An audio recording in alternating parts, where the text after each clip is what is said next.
ஆடி மாதத்தில் ஏன் திருமணம் செய்யப்படுவதில்லை?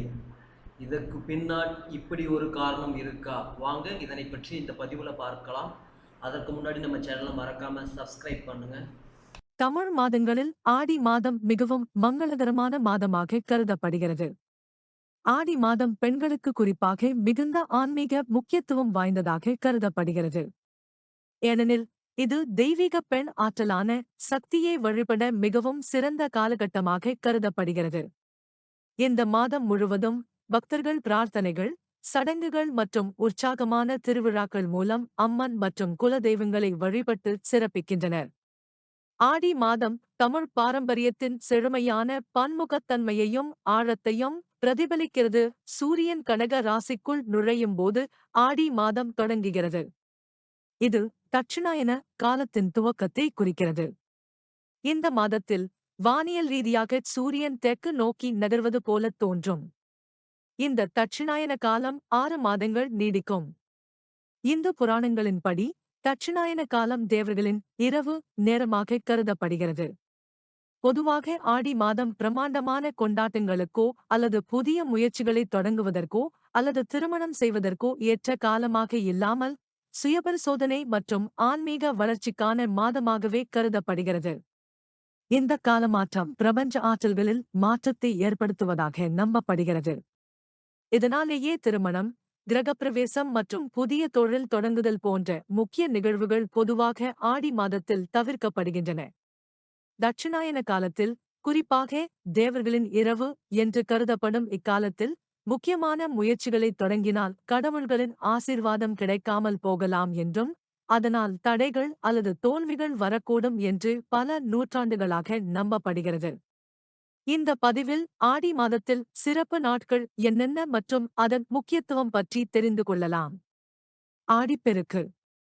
ஆடி மாதம் 18ஆம் நாள் கொண்டாடப்படும் ஆடிப்பெருக்கு விழா, நீரின் ஆற்றலையும் குறிப்பாக புனிதமான காவிரி ஆற்றையும் போற்றுகிறது.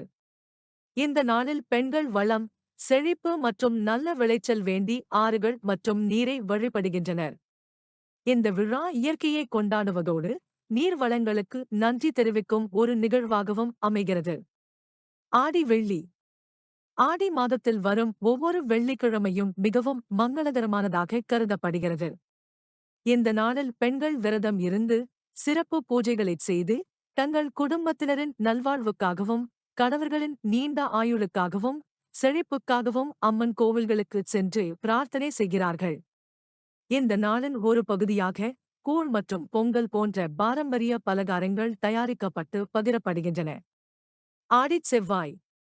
ஆடி மாத வெள்ளிக்கிழமைகளைப் போலவே செவ்வாய்க்கிழமைகளும் அம்மன் வழிபாட்டிற்கு உகந்த புனிதமான நாட்களாக கருதப்படுகின்றன. இந்த நாட்களில் கோவில்களில் சிறப்பு வழிபாடுகளும் சடங்குகளும் மேற்கொள்ளப்படுகின்றன. குறிப்பாக தங்களுக்கு ஏற்ற வாழ்க்கைத் துணையை எதிர்பார்க்கும் திருமணமாகாத பெண்கள் சிறப்பு வழிபாடுகளையும் விரதங்களையும் மேற்கொள்கின்றனர். ஆடி அமாவாசை. ஒவ்வொரு மாதத்திலும் அமாவாசை முக்கியமான நாளாக இருந்தாலும் ஆடி மாத அமாவாசை மிகவும் முக்கியமானதாக கருதப்படுகிறது. ஆடி மாதத்தில் வரும் அமாவாசை நாள் மறைந்த முன்னோர்களை நினைவுகூரும் வகையில் தர்ப்பணம் போன்ற மூதாதையர் சடங்குகளைச் செய்வதற்கு மிகவும் முக்கியத்துவம் வாய்ந்ததாக கருதப்படுகிறது. ஆடி மாதம் ஆன்மீக விழிப்புணர்வு மற்றும் கலாச்சார கொண்டாட்டங்கள் நிறைந்த ஒரு முக்கியமான மாதமாகும். இது தமிழர்களின் பாரம்பரியத்தை பிரதிபலிக்கும் மாதமாக உள்ளது.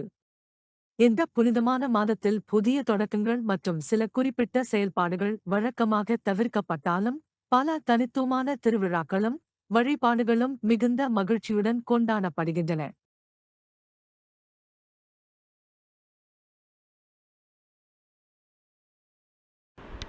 Thanks for watching.